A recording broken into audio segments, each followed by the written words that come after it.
जय हिंद साथियों, welcome to AB maths YT. आज हम लोग इस वीडियो में प्रश्न बैंक 2021-22 विषय रसायन शास्त्र कक्षा 11वीं से संबंधित इकाई 4 रासायनिक आबंधन तथा आणविक संरचना से संबंधित प्रश्न क्रमांक 1 लेकर आए हैं, जो कि 1 अंक वाले प्रश्न हैं। इसमें पहला प्रश्न है हमारे पास, निम्नलिखित में से किसमें सर्वाधिक सहसंयोजी गुण होगा। देखिए, सहसंयोजी गुण जो होता है ये हमें फजान नियम बताता है। तो सबसे पहले हमें इसमें फजान नियम को समझना होगा। ठीक है, फजान नियम जो होता है जिसने हमें यह बताया कि कोई भी आयनिक आबंध क्या होता है, इलेक्ट्रॉनों का स्थानांतरण, और सहसंयोजक आबंध क्या होता है, इलेक्ट्रॉनों का साझा। ठीक है, तो फजान नियम जो होता है इन्होंने हमें ये बताया कि कोई भी आयनिक आबंध प्योरली आयनिक आबंध नहीं होता है, उसमें कुछ ना कुछ मात्रा में सहसंयोजक आबंध के गुण भी होते हैं। ठीक, और अब हमको इस प्रश्न में ये पूछा है कि सहसंयोजी गुण क्या होता है। तो फजान नियम क्या कहता है, कैटायन या धनायन का आकार छोटा हो तथा उसमें आवेश की मात्रा अधिक हो, तथा एनायन या ऋणात्मक आयन की मात्रा ज़्यादा हो, तो हम ये कह सकेंगे कि उसमें सहसंयोजक बंध भी अधिक होगा या सहसंयोजी गुण जो होगा वो अधिक होगा। ठीक है, सहसंयोजी गुण अधिक होगा। तो अब आप यहाँ देखिए, हमने क्या बोला कि जो धनायन का आकार छोटा होना चाहिए। ठीक, धनायन का आकार छोटा होना चाहिए और साथ में उसमें आवेश की मात्रा ज़्यादा होनी चाहिए, यानी कि यहाँ पे जो प्लस चार्ज है इसका घनत्व या इसकी डेंसिटी क्या होनी चाहिए, ज़्यादा होनी चाहिए। या प्लस चार्ज कम आकार में कम जगह में ज़्यादा होनी चाहिए। ठीक, और नेक्स्ट हमने क्या बोले कि ऋणात्मक आयन की मात्रा या उसके आवेश की जो मात्रा होगी वो ज़्यादा होनी चाहिए, यानी कि एनायन का आकार क्या होना चाहिए, ज़्यादा होनी चाहिए, इसमें इलेक्ट्रॉन होने चाहिए ढेर सारे। ठीक है, तो ऐसे में होता क्या है, देखिए जब भी आप इससे समझिए, जो प्लस चार्ज है ये कम जगह में होना चाहिए और ज़्यादा होनी चाहिए। ठीक, कि जो धनायन है ना, मान लीजिए धनायन को आप लोग स्टूडेंट्स समझ लीजिए, आप लोग 5 स्टूडेंट्स का ग्रुप है। आपको अगर किसी क्लास में छोड़ दिया जाए तो आप लोग क्लास में उधम मचा देंगे। ठीक है, और पूरी क्लास उथल फुथल कर देंगे। लेकिन अगर आपको किसी बड़े ग्राउंड में छोड़ दिया जाए, प्ले ग्राउंड में छोड़ दिया जाए, तो आप कुछ देर तक खेलेंगे, उसके बाद थक हार कर बैठ जाएंगे। ठीक, तो अगर आप लोग ज़्यादा पास पास रहेंगे तो आप में ज़्यादा क्षमता रहेगी।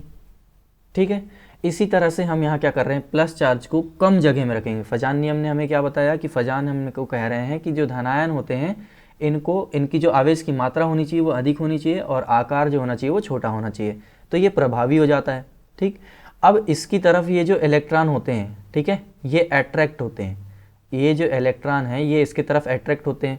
वैसे तो ये कंपाउंड जो होता है ये स्फेरिकल होना चाहिए, गोलीय होना चाहिए, गोल आकार का होना चाहिए, लेकिन ये जो नाभिक की तरफ जब ये इलेक्ट्रॉन अट्रैक्ट होने लगते हैं, ठीक है, तो इलेक्ट्रॉन कुछ ट्रांसफॉर्मेशन यहाँ पे दिखने लगता है। ठीक है, इलेक्ट्रॉनों का ऐसा लगता है, ऐसा आभास हमें होने लगता है कि इलेक्ट्रॉनों का यहाँ पे साझा हो रहा है।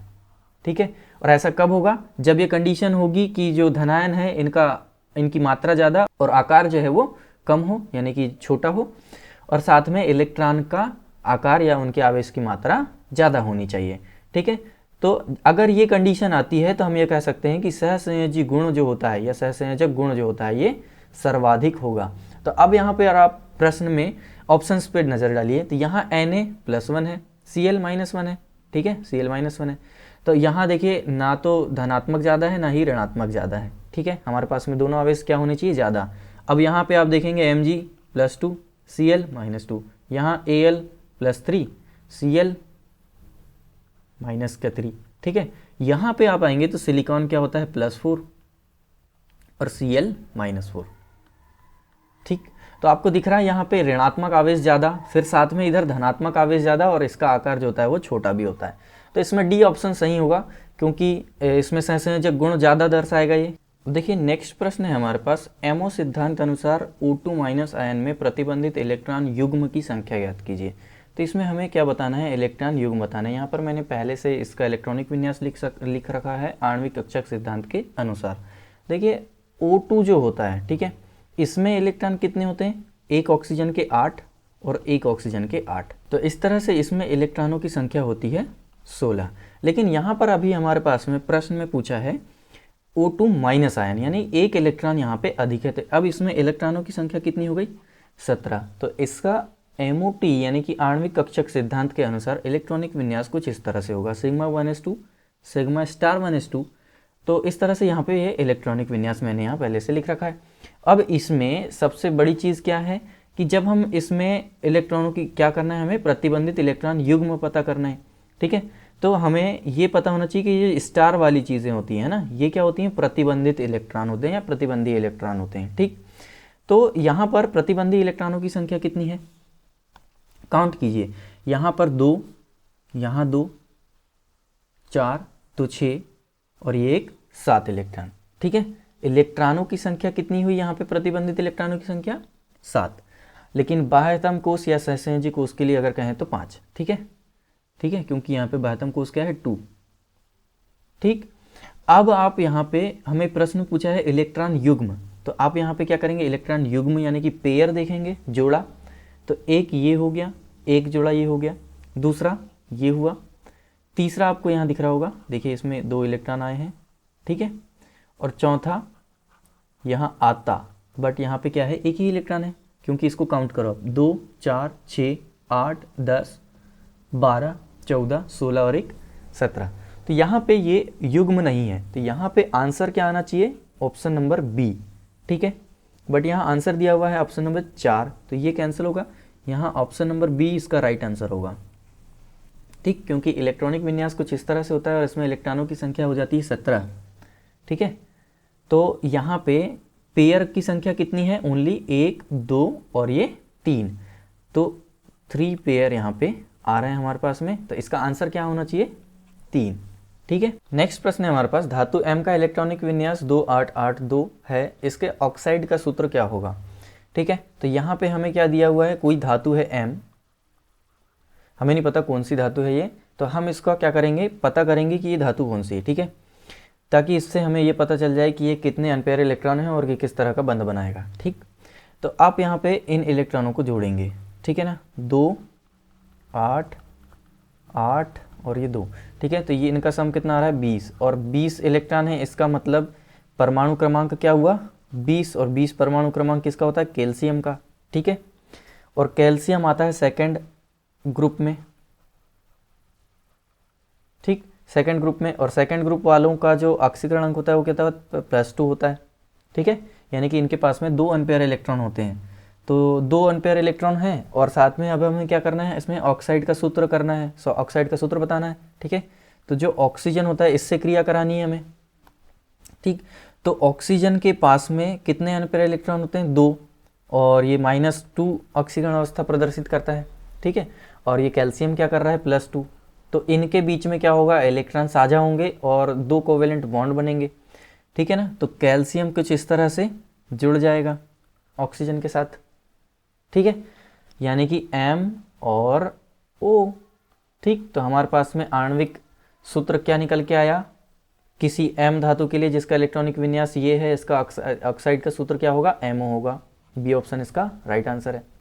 नेक्स्ट प्रश्न है हमारे पास, BeCl2, BeCl3 तथा CCl4 अणुओं में केंद्रीय परमाणु द्वारा प्रयुक्त संकरित कक्षक क्रमशः है। यानी हमारे पास में यहाँ पे एक कंपाउंड दिए हुए हैं, इनमें हमें बताना है जो केंद्रीय परमाणु है ना। देखिए जैसे BeCl2 में केंद्रीय परमाणु क्या होगा, Be, इसमें बोरॉन होगा और इसमें कार्बन होगा। ठीक है, तो ये केंद्रीय परमाणु है, हमको इसमें इसका संकरण बताना है कि कौन सा संकरण इसमें है। ठीक है, तो संकरण हम कैसे फाइंड करते हैं, आप लोगों को पता होगा। संकरण हम कैसे फाइंड करते हैं, जितने इसमें सिग्मा बंध हैं और प्लस जितने इसमें लोन पेयर हैं या अयुग्मित इलेक्ट्रॉन हैं, इनकी संख्या अगर 2 आती है तो ये sp संकरण होगा, अगर इनकी संख्या 3 आती है तो ये sp2 होगा, और इनकी संख्या अगर 4 आती है तो ये sp3 होगा। ठीक है, अब देखिए हमारे पास में पहला कंपाउंड क्या है, BeCl2। तो BeCl2 में आप जानते हैं Cl2 तो कॉमनली है, आप लोग को पता है Cl में -1 ऑक्सीकरण अवस्था होती है, यानी कि 1 अनपेयर इलेक्ट्रॉन होता है, और इसमें अनपेयर इलेक्ट्रॉन संख्या कितनी आती है, 2। ठीक है, कैसे आती है, देखिए ये जो Be होता है इसका परमाणु क्रमांक होता है 4 और इसका इलेक्ट्रॉनिक विन्यास होता है 1s2 2s2। ठीक है, और इसमें जो 2p जो कक्षक होता है ये पूरी तरह से खाली रहता है, इसके जो 3 डिब्बे रहते हैं ये पूरी तरह से खाली रहते हैं, और इसमें ये जो 2 डिब्बे हैं ये पूरी तरह से भरे हुए हैं। ठीक है, अब एक्चुअल होता क्या है, जब ये एक्साइटेड स्टेज में आता है तो इसका बाह्यतम कक्ष का एक इलेक्ट्रॉन उसी ऊर्जा स्तर के दूसरे उपकोष में चला जाता है, यानी कि एस में 1 इलेक्ट्रॉन रह जाएगा और पी में आ जाता है 1 इलेक्ट्रॉन यहाँ पे। ठीक है, तो यहाँ 2 अनपेयर इलेक्ट्रॉन हो जाते हैं। ठीक, इस तरह से यहाँ कितने होते हैं, 2 अनपेयर इलेक्ट्रॉन। यानी अब ये किस तरह से जुड़ेगा इससे, इसकी संरचना किस तरह से होगी, BeCl2 की। Be बीच में रहेगा, केंद्रीय परमाणु है, Cl इस तरफ एक और इस तरफ Cl एक। ठीक है, तो अब आप यहाँ देखेंगे कि सिग्मा बंध कितने हैं, एक ये और एक ये।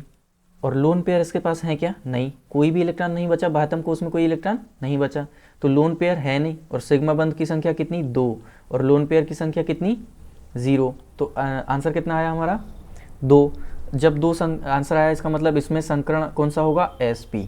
ठीक है, तो पहले वाले में BeCl2 में क्रमशः, वैसे भी हमको बताना है यहाँ पे क्रमशः, तो सबसे पहला आंसर क्या आना चाहिए हमारा, sp। ठीक है, और ये बी ऑप्शन में दिख रहा है। तो एक क्वेश्चन को या एक कंपाउंड को सॉल्व करके आप ऑप्शन पे ट्राई कर देंगे, आपके पास में आंसर आ जाएगा। नेक्स्ट प्रश्न क्या है हमारे पास, निम्न में से कौन सा अणु रेखीय है ना। तो हम इसमें भी क्या करेंगे, इसमें ऑप्शन नंबर बी इसका राइट आंसर है, बट आया कैसे है वो देखते हैं। ठीक है, नेक्स्ट क्या है, CO2। आप देखिए CO2 जो होता है, इसमें आपको पता है कि ऑक्सीजन क्या करता है, -2 या 2 अनपेयर इलेक्ट्रॉन होते हैं इसके पास में साझा करने के लिए, और कार्बन के पास में 4 अनपेयर इलेक्ट्रॉन होते हैं। ठीक है, और ऑक्सीजन यहाँ पे 2 है, इसका मतलब 2 दूनी 4, इसके पास भी अनपेयर इलेक्ट्रॉन है और कार्बन के पास भी 4 इलेक्ट्रॉन है। तो ये किस तरह से इसकी संरचना बनेगी, स्ट्रक्चर किस तरह से बनेगा, C इधर डबल बॉन्ड से O जुड़ेगा और इधर भी डबल बॉन्ड से O जुड़ेगा। तो अब आप यहाँ देख रहे होंगे इनके बीच में एंगल कितना है, 180। ठीक है, 180 का एंगल बना हुआ है।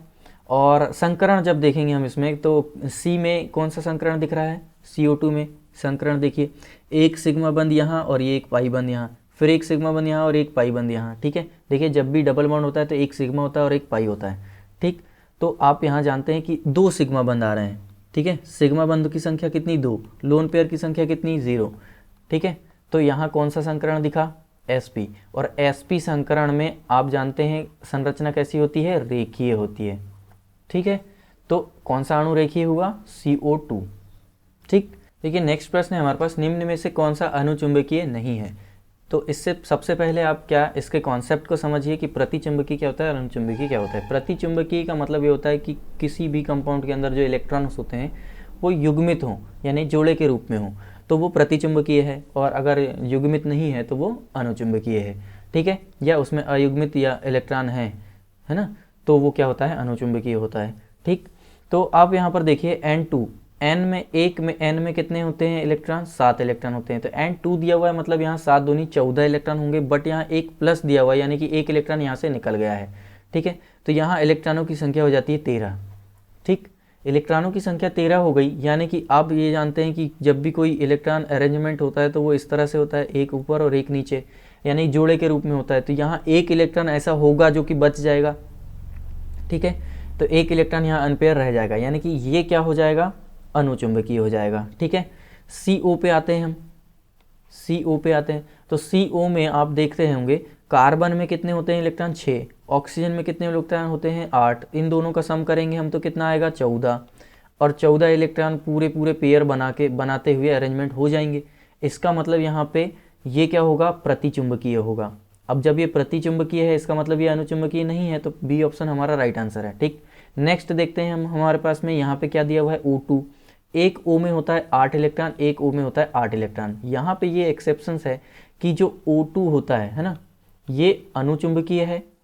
ठीक, और O3 जो होता है, ओजोन जो होता है, ये प्रतिचुंबकीय है। तो इससे संबंधित मोस्ट IMP क्वेश्चन भी आता है कि O2 अनुचुंबकीय होता है, जबकि O3 यानी ऑक्सीजन का ही O3 जो है कंपाउंड जो है O3, ये प्रतिचुंबकीय क्यों होता है। ठीक है, तो आप लोग को ये याद होगा कि O2 जो होगा ये अनुचुंबकीय है, इसका मतलब ये हमारा बी ऑप्शन सही है इसमें, CO। ठीक है, यहाँ आप देखेंगे नाइट्रोजन में 7, ऑक्सीजन में 8, तब जब इसको प्लस करेंगे तो ये कितना आएगा, 15, यानी कि यहाँ पे भी एक अयुग्मित इलेक्ट्रॉन बच जाएगा।